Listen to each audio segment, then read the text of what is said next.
So with artificial intelligence, there's a lot of questions on everyone's mind, and we decided to assemble a really cool panel today, somewhere where we can basically answer a lot of questions. Someone is in the industry applying it, someone that's in a tech startup situation, and then someone that's sort of in the forefront of the technology.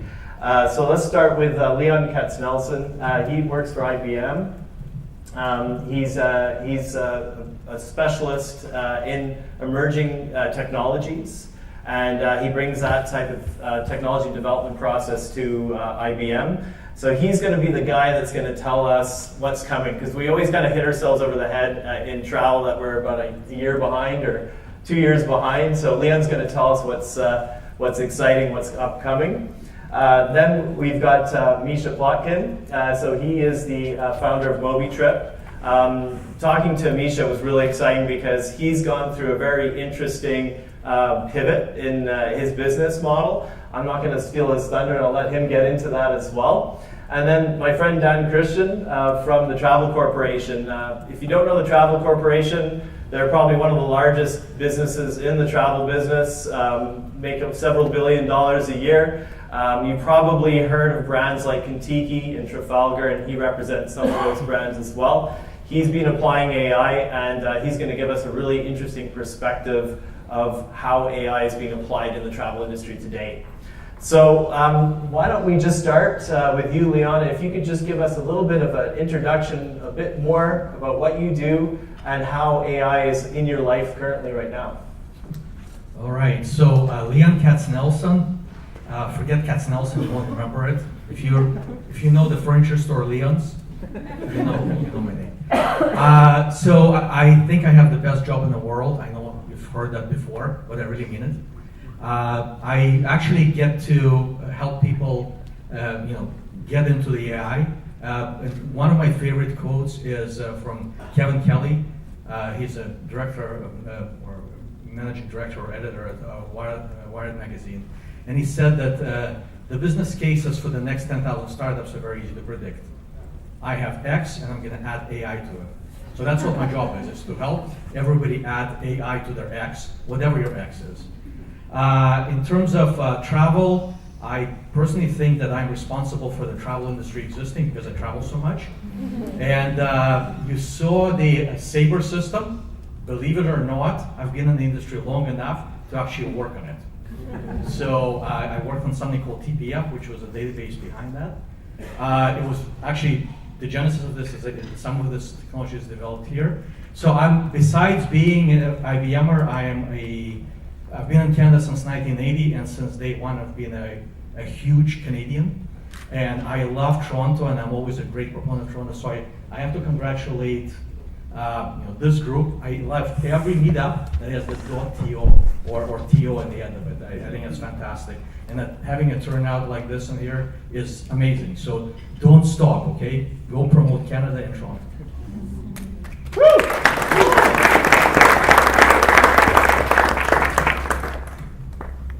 Probably talk. Can you hear me yet? So my name is Misha.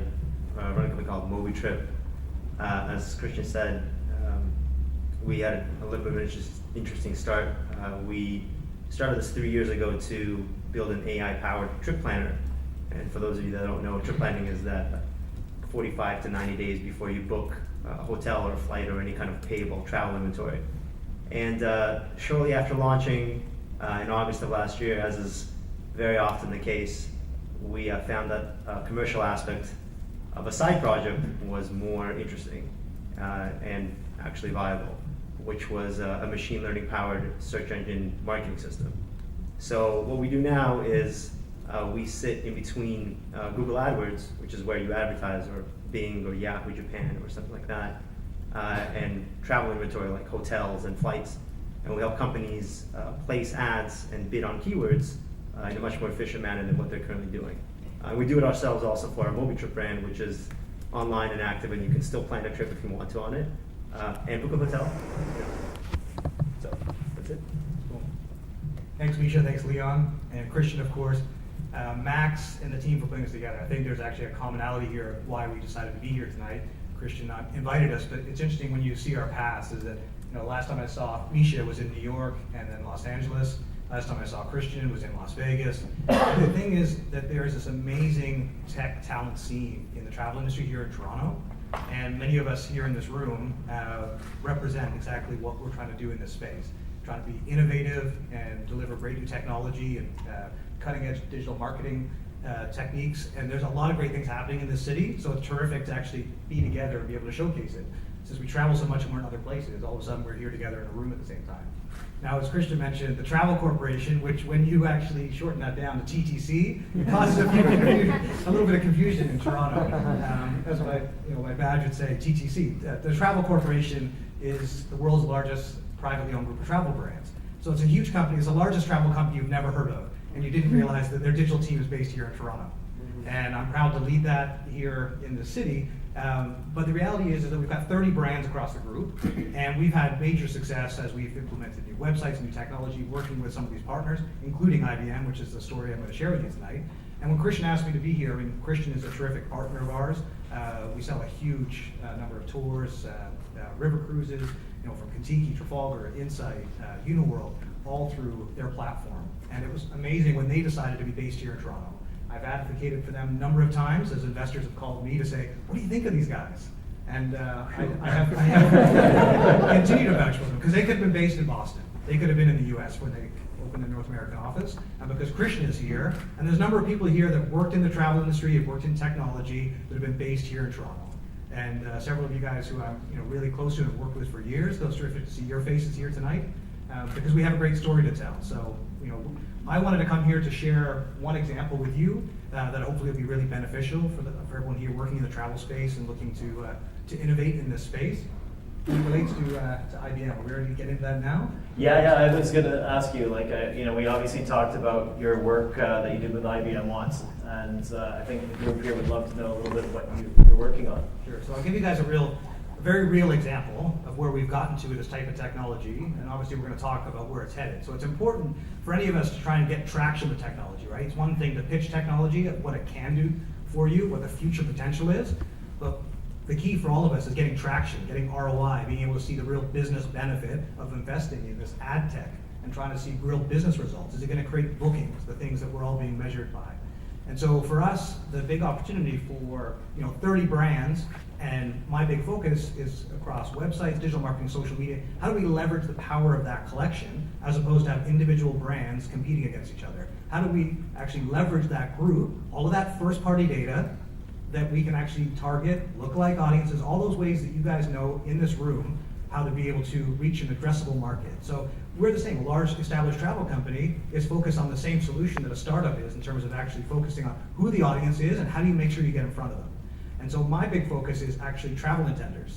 When you take the number of people that are searching right now, that are interested in travel, I've got to try and make sure that I put the right products in front of them. So the first step, of course, is programmatic advertising. All of you guys have heard about programmatic and using AI, getting the right technology and the right partner in place where you can actually target the exact profile of the customer you're seeking, not wasting your money, getting your ads in front of people that are not actually going to book your product or buy your product.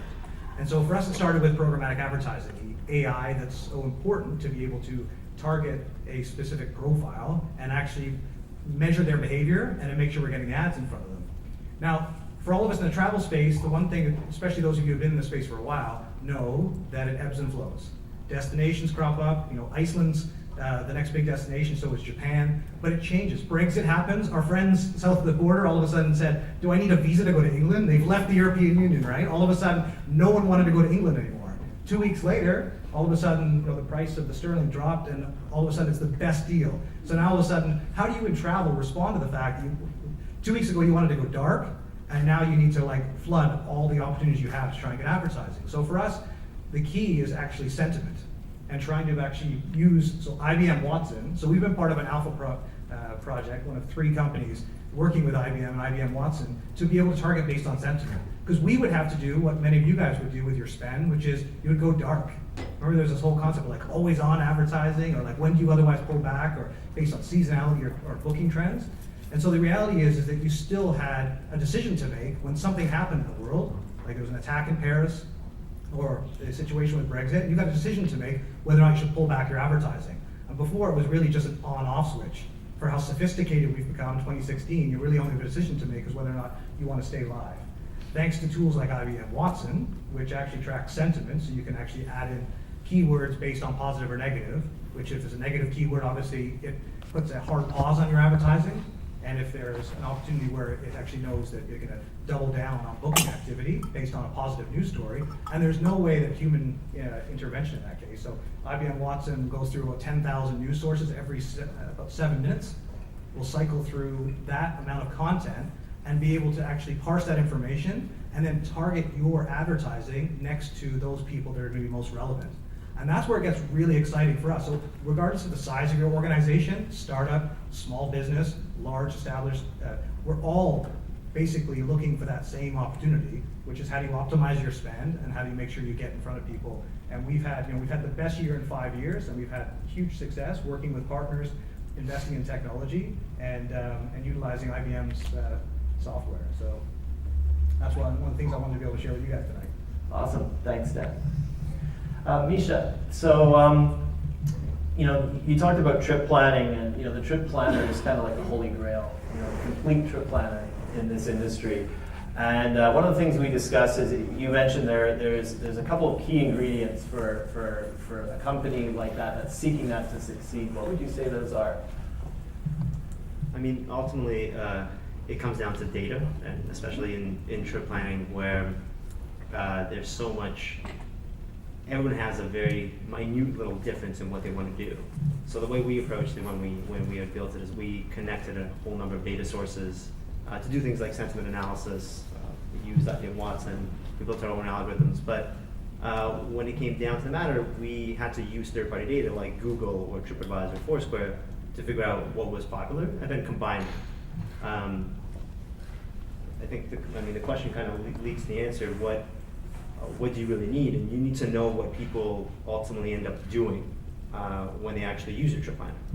So it becomes a chicken and the egg thing, which we found problematic in our business. And I think ultimately all trip planners do, which is when the person actually plans their vacation, do they end up doing what they said they would do? Our idea was to take that analysis and then build a secondary model, training the algorithms into how people change the vacation, and that would make it much more intelligent. But I think there's other companies out there like Google or Foursquare who have made that a primary model to use that data in order to actually to use data from other services like Google Maps to actually supplement their trip planning products. Perfect. Leon, you're constantly coming across new technology, new tools for machine learning. What are some of can you give us some examples that are available to travel companies today that they could apply? So to be honest, I find that we actually have a little bit too much technology and too many tools.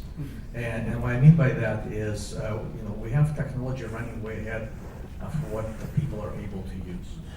So I personally get very excited, not about some company telling us that they can distinguish a dog from a cat on the internet, as gratifying as it is. Or winning a game of chess. IBM did that.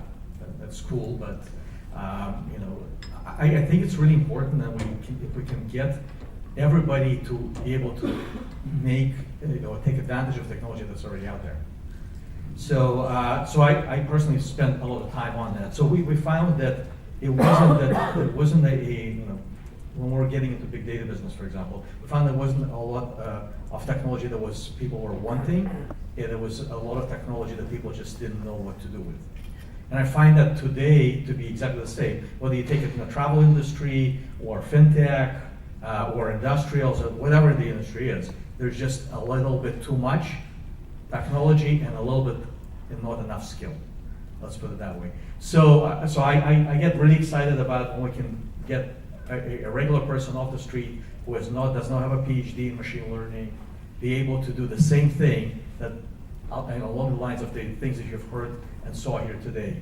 So when you have a regular person be able to add, let's say, a chatbot to their WordPress website, that excites me more than being able to add the world's best chatbot by a large tech company, let's say like IBM or whatever. So those are the kinds of things that I get excited about.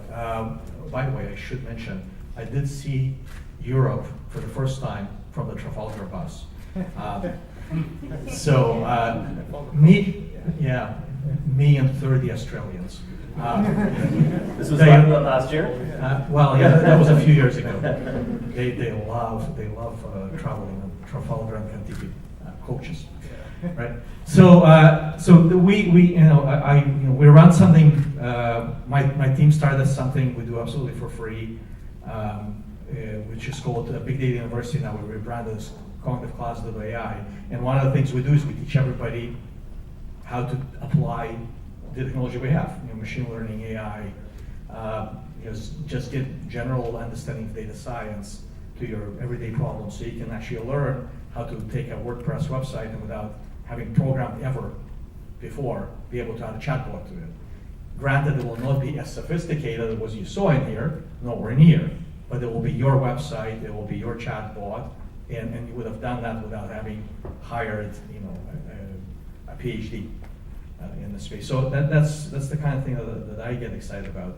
I think what Max showed, what we see today is the industry has transformed by three forces. I would say one of them is today two people in a Starbucks have access to the same power that a multinational corporation has, and I think that's a testament to why we have so many startups, because it's just the cloud has changed everything. We all have access to almost unlimited resources. The second part is open source, and you saw TensorFlow, for example. That's amazing. That's the backbone of what Google does, now available to everyone. And the third thing is, well, there's people here like AngelList who are just dripping money around. Hopefully.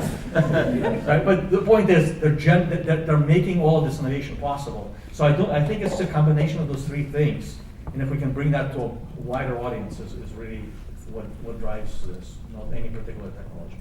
TensorFlow is great. Excellent. I'll open this to any three of you that would like to answer this question, or if a couple of you want to jump in. It's all around data.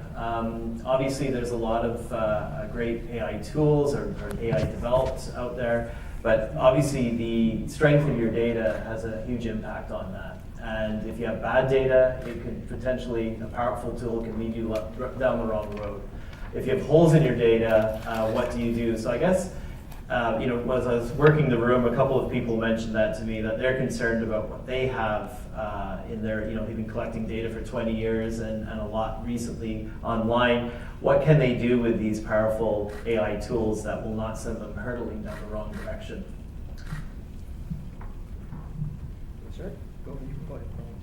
Well, I think in essence, a lot of companies start with machine learning to analyze the data. And as you mentioned, the data having holes, most of machine learning from any application is pre-processing the data and cleaning it. And, it's amazing what tools are available in, again, open source packages to solve what you will find are very, very common problems, like missing holes of data, filling in something with a mean or some kind of statistical model. All of that is so readily available that Big Data University and all these kinds of tools online can teach you, or someone in your company, if you just put a little bit of resources behind it. And secondly, in terms of if you have 20 years of data, if you have a good collection of it, the really cool thing about any kind of AI or machine learning principle is that if you have a target, let's say you are looking for profitability or bookings as a major driver for all of us, looking at the data, you can have machine learning find analysis, find answers to questions that aren't directly evident to you through a linear relationship, which is how we think. So it's not exactly like A causes B, but it could be, well, hey, here's 20 variables. Do these 20 in conjunction over the past 20 years impact my bookings? And that's the core principle of machine learning, and that's how people use it really effectively. So you can do a lot with that. I thought I'd just quickly touch on the whole concept of data itself, and the focus of it really being what are you trying to achieve with that information, right? So just like the startups who are pitching tonight, what is the pain point? What do you solve? And so whenever looking at the data, which it really is tip of the iceberg now for most companies, as far as actually really being able to leverage it, harness it, there's a lot of talk about it, but looking at companies that are actually using great examples of really leveraging data. And so using BI tools, whether they be Tableau or even like Power BI, or determining a business intelligence tool, but actually figuring out what you want to get from it. So for example, lifetime value of a customer. What is the answer to that question? What is the actual lifetime value of a customer throughout your business, right? And so actually being able to get the correct data, most importantly, to actually flow that information in, but being able to plug in more data, you get hooked on it, because all of a sudden you start seeing, once you actually plug in all that first-party data you have access to, and they start actually connecting the dots and utilizing, where possible, machine learning, but even human intervention to try and actually get to a point where you can get that data in one place and then be able to start pulling reports that are meaningful, that can actually drive your business forward, because you can start to look at, for us, across 30 brands, trying to actually bring someone across from a youth brand and stay, traveling within the family of brands over an extended period of time. One year they want to go on an African safari, next year they want to go on a river cruise, they want to do a European tour, then they want to go on an independent trip to Ireland. We want all of those bookings to come with our brands. So how do we make sure that we're there for all those opportunities and we actually bring them along that process? And so the key for sure is data, and then being able to choose the right technology, and then starting to automate it wherever possible. So I think that you're, and Leon, I think you're absolutely right, people get excited about some of the technology, but how you're going to be able to, what problems you're trying to solve, and then just taking a few first steps, all of a sudden really starts to unlock a lot of potential inside the organization. So Leon, you're not a data scientist, but I know you manage a few. Do we all need a data scientist to work for us? It seems to be what a lot of executives are demanding and asking for. Well, our industry is probably, very similar to a fashion industry, right? And certainly the title of data scientist is in fashion right now. It's been the highest paid profession for the last couple of years. So everybody's looking to that. I still believe that whatever you're called, whatever the title is, it's being able to get excited about data, get excited about what it can produce and how you can apply to the business is the important one. Whether it's data science or otherwise, whatever the title is, I don't think it's that important. But it helps in the resume, obviously. I think we're actually a little bit paying too much attention to the fashion trend, and people have been translating data science into the glorious and glamorous work of creating algorithms. And you mentioned data. Most of the charts when I'm presenting show the iceberg, and the 80% that's below the water, that's the data science work.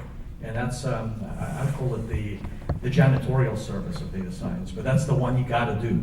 The stuff on the top, the algorithms, yeah, that's the most visible part, but that's not the one that's gonna bring you the most results. If your iceberg doesn't have something to float on, there's nothing in the top. So I think that's really important, and people forget that because they're just seduced by this sexiness of the algorithm. People don't necessarily want to do the janitorial part. That's kind of my view on the subject. Perfect. So Google's in 2010 purchased ITA. They own the data. Are they going to be the travel company in the future? We'll both have a go at this one. But the interesting thing about Google is Google generates more money from travel than every travel company that we have here in this room today, right? So the question is Google in the travel business? It's just like, they already are, but they're there on the advertising side, right? And that is incredibly profitable, and they're making inroads into all the ways that it's a better user experience. And so Google is very much invested in travel. We've seen that, we know that. And it's always a question of how far do they go? And they always test the limits. They test the limits with TripAdvisor, they test the limits with review platforms to get to a point where user-generated content, they focus on a specific area, and we see it now with hotel, we see it with air, because now they're testing packaging those together, right? In Germany and a few European countries. So they're continuing to absolutely leverage that technology and move into this space, but they're still one thing to keep in mind, they are a technology company, not a travel company. There's a difference in the DNA there for those people in the room that are on one side or the other. Obviously, there's a bit of a hybrid there, but they don't obviously fulfill the product. So they're purely, like an Expedia with an OTA, they're purely on the technology side, as opposed to the fulfillment. So that's an interesting, an interesting area to kind of straddle as far as how far they get into travel when they buy travel businesses. Do they get into the operational side of the business, which we certainly haven't seen yet. Yeah, I definitely would have to second that, and that always gets brought up at travel conferences and people asking, oh, you know, Google's putting out this new product, are you going to beat out Priceline? The thing is, Google, again, can't actually give you that hotel room. They can't connect to the channel manager, they can't go inside and actually fulfill any of the transactions.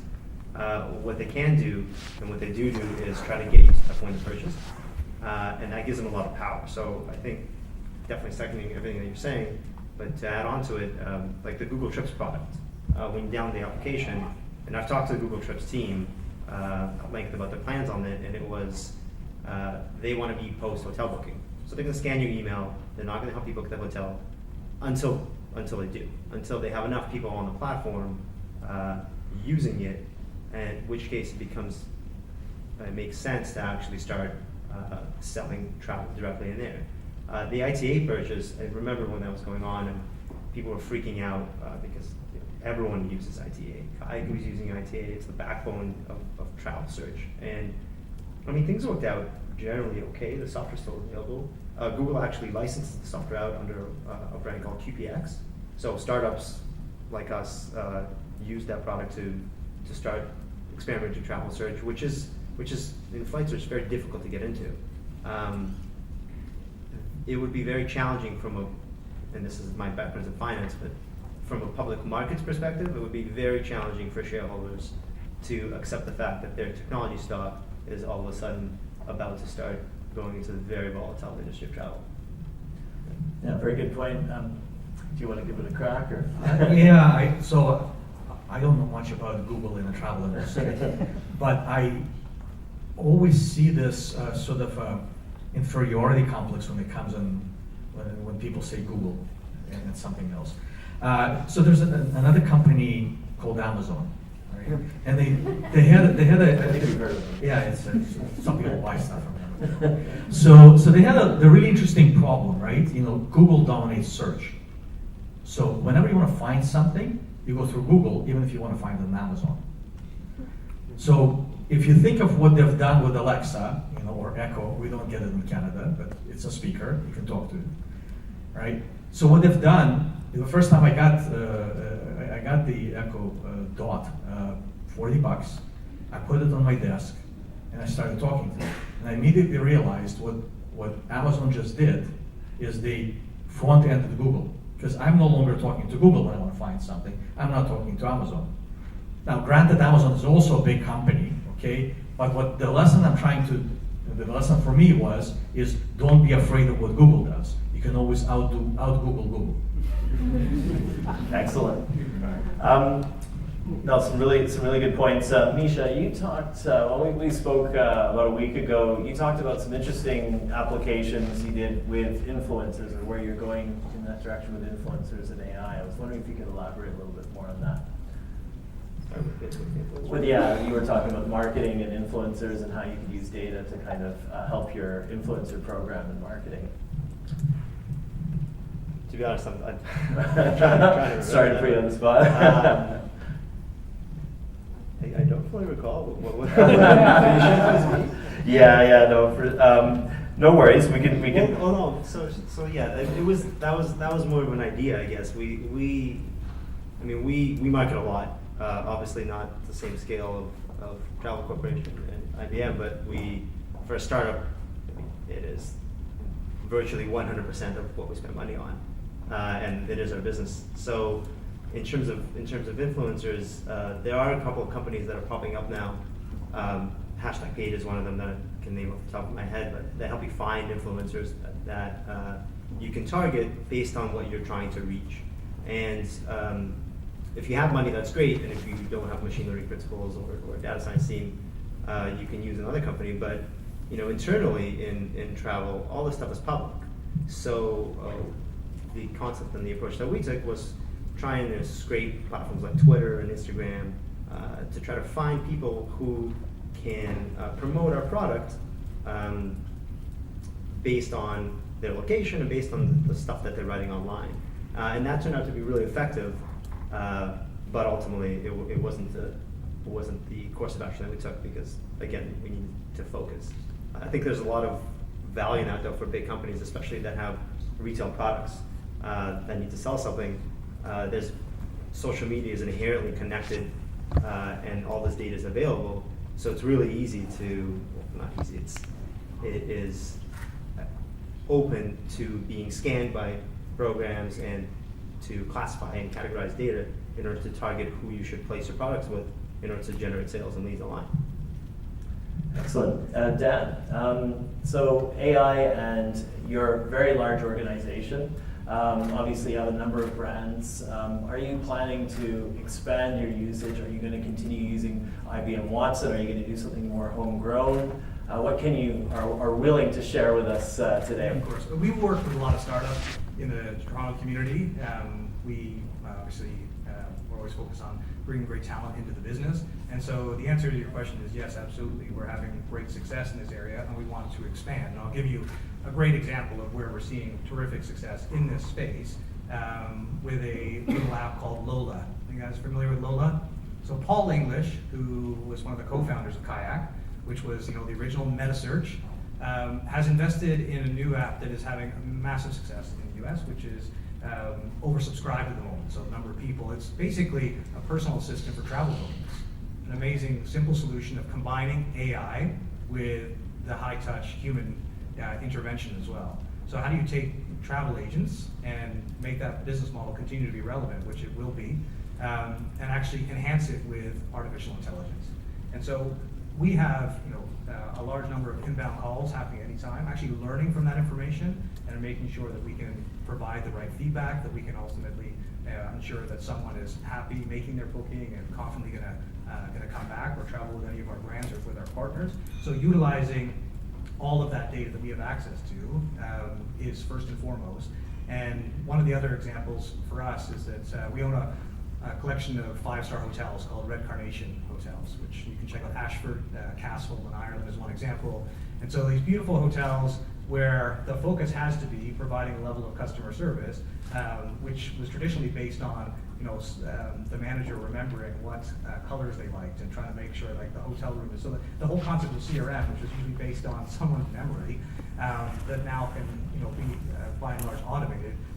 We're focusing on chatbots like Alice. So Alice, which Expedia invested in, which is another kind of emerging startup.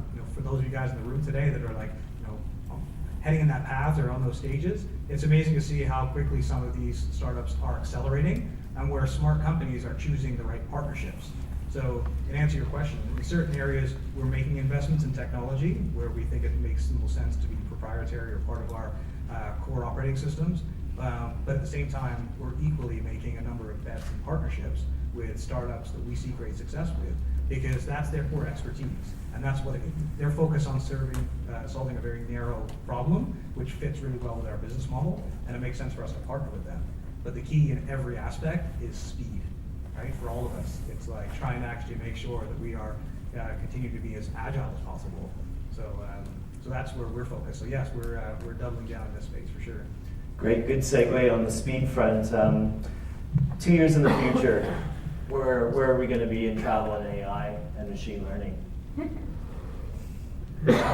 Well, so my crystal ball is a little cloudy. I think we're going to be hopefully talking a little bit less about the technology of that and actually more application of that to changing the business model. So I see a lot of really innovative applications, but they all kind of start the same way. Instead of doing a search this way, I'm actually asking the system to do it that way, and it's a little bit easier, a little bit better. And it's fantastic. It makes things easier, and we all want that. I spent 30 plus years working on systems that made things easier, but haven't necessarily changed things. dramatically. So what I think is what we're about to hit is that inflection point where we're actually going to change the business model because of it. So as opposed to somebody asking for a trip, system suggesting a trip. If I'm sitting at work and maybe Watson detected that I'm a little bit down and I could actually use that trip to Iceland, and it happens to be a one-way $49 ticket there, and there's a great hotel where they remember the color of my room. Maybe I'll just say, hey, Liam, you need a break, okay? Just press that button in here. We're gonna take you to Iceland. You're gonna see the continental divide in there. We know you like diving, so put on a dry suit. We're gonna take you down. You're gonna enjoy your trip. The reason I'm saying that is I'm a big fan of a new podcast by Reid Hoffman called Masters of Scale. Anybody listens to it? Yeah. So he's recently had an episode with Brian Chesky, who's many people in here would recognize as one of the co-founders of B&B. They have to do something with travel. And he was talking about how he, the podcast is really not about travel, but he was talking about how he kind of introduced a new product into the market. And the product was Airbnb trips. And it's really fascinating to hear how they've done it. They've done it like they were creating a movie. And what I'm looking for is the next wave of AI, or the implementation of AI we already have, to be doing something like that, to kind of go into adjacent space and create a movie, create an experience for us. In that particular case, he was doing a hero journey, right? So I would like AI to create a hero journey for me. So it'll be a homework for all of you in the audience, is to go transform that travel space that we have with that great technology that we have. We have a ton of technology. Sure. Misha, would you like to? Sure. I definitely second that. It's a really great point. I would say two things. One, for me, companies like Snapchat, Hello Goodbye, these human-computer interactions are really important. And I still don't use Siri on my phone. It doesn't work for me. I don't know why, but I'm excited to be able to chat or text something that takes a little bit of the research out of my hands. That's for one. And then the second, back to this whole sphere of machine learning and data, another buzzword like machine learning is blockchain, and you hear it a lot.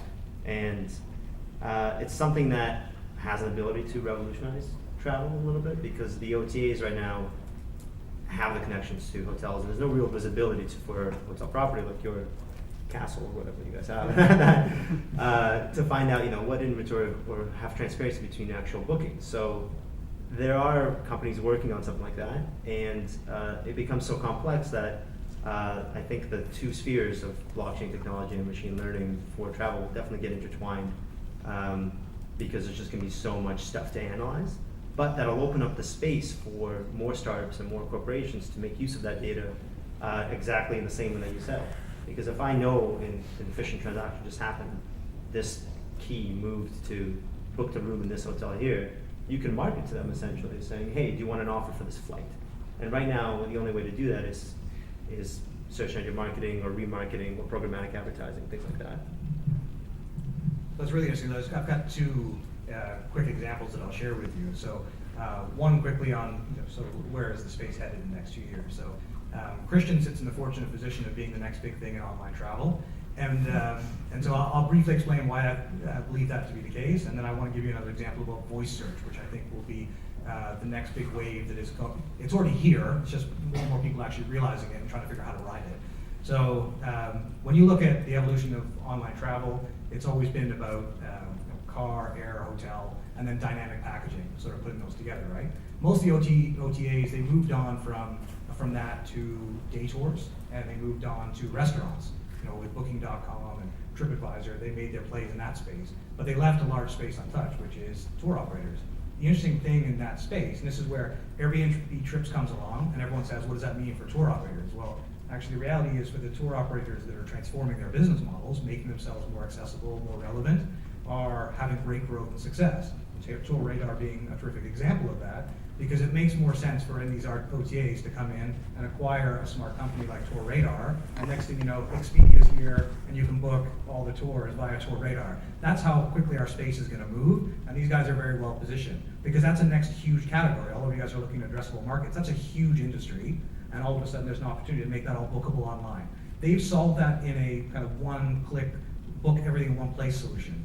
So forget about dynamic packaging. All of a sudden you can take what has been a traditional business and make it relevant again by virtue of the fact that you don't need to, the disintermediaries. You don't have to have it broken down. So you book, your Airbnb, then you book your guided tour, then you book your restaurant. You actually get everything all combined in one package. So that's the interesting thing about what these guys are doing. So there's interesting where what would be traditional business models all of a sudden become relevant again. So I would encourage you guys to kind of look out for that and be aware of that, where all of a sudden, there's a play on that angle. The other aspect that, as far as where the space is going, is absolutely voice search. And so if any of you guys have read Mary Meeker's report, I'm sure you guys do read that every year, and her latest report, one of the focuses is that mobile searches, 20% of all mobile searches are done voice, right? And so all of a sudden, we have this concept of SEO and how do you make sure that you're indexing for SEO, and it's like, well, where do you index for voice search? And I'll give you the exact example. 2 weeks ago, I'm at visiting my dad for a Sunday barbecue, and he's telling me he was trying to book a cottage in Nova Scotia on the waterfront that was pet friendly. And he was searching all the websites. He eventually got so frustrated, he asked Siri. He asked Siri for a waterfront cottage that was pet friendly, and the first result that came up, he booked it, and he's there right now. So this was one of those aha moments for me, for any of us, when we're just like, where do we index for voice search on every product that we possibly have, right? And so if it's already 20% of all mobile searches, that number is going to double in the next 6 to 12 months. So how are you positioned? How is your business positioned for that change in consumer behavior, which is here and is going to scale rapidly? So that's where I'd encourage you certainly all to look at what voice is going to do, and you're already seeing it. Kayak now is voice search. You're seeing all the major travel players that are rapidly advancing voice search, some of the great startups that are here. That should be a big focus, because that'll be a strong competitive advantage in the next 12 to 18 months.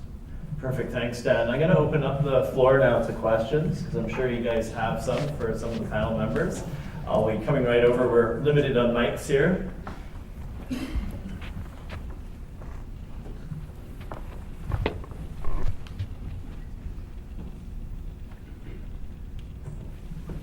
Okay, perfect. So if you could just address your question to the speaker you'd like, or just open it? Yeah, just for Misha, you were just talking about blockchain disrupting OTAs. Could you just give a resource or company that might be helpful to look at to learn more about that? Oh man, I honestly, the name, it was in Mobile Geek yesterday. I think it's TIU or JIU, something like that. But they're just working on it. They haven't. Again, this it's so hyper. Everyone has put a lot of this stuff into media, but I think they're going to do an initial coin offering, which will don't invest. It's a bad idea. But yeah. Another question. There's one up here, Christian. Just does this good.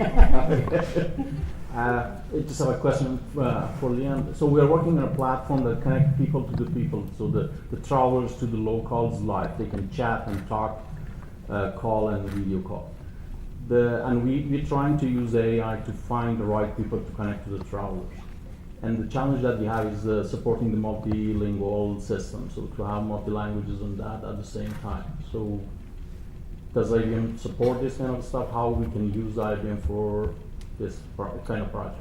Yeah, thanks for the question. So I'm not here to promote IBM. There are many companies to do that, right? So machine translation has been around since 1960s. Where actually it was IBM first time on the orders of Department of Defense, but it was able to. They were listening to Russians. They're trying to translate. Didn't do so well. But there was any day now. But today, I think we're all familiar with machine translation. We're all using Google. IBM has Watson translations. That actually does pretty well. I apologize. Just take that. If your wife, you can. No, Bob.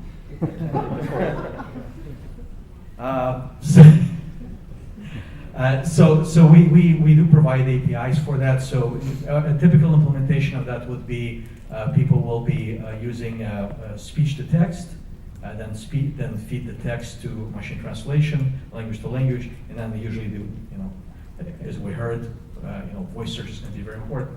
Then we just feed it back out into text to speech, and Nirvana is there. So that's all available. You don't have to have any special skill. It's all RESTful, REST-based APIs. As I said, many companies, including Google, will do similar things. I think they do really well in translation. My experience, Watson does better on text-to-speech and speech-to-text. It was not about the translate. It was about the NLP, because Right. to figure out about the intent of the people when they're asking questions. Yeah, so you heard another NLP service talked about today, which is sentiment analysis. That's all part of our suite of products. It's all packaged as a set of APIs, and you can call each API individually, or you can string them all together into, like an application. It's all RESTful-based APIs. They're all called Watson. In case you're thinking of Watson as that thing that won at Jeopardy, that actually doesn't exist anymore. It's been kind of broken up into a whole lot of individual services. Each one of them can be called to a REST API. Another question?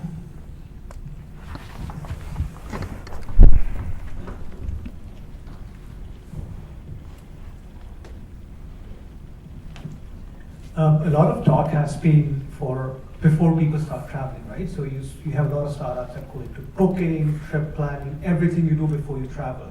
Why aren't we seeing any startups that really enhance the experience once people start traveling?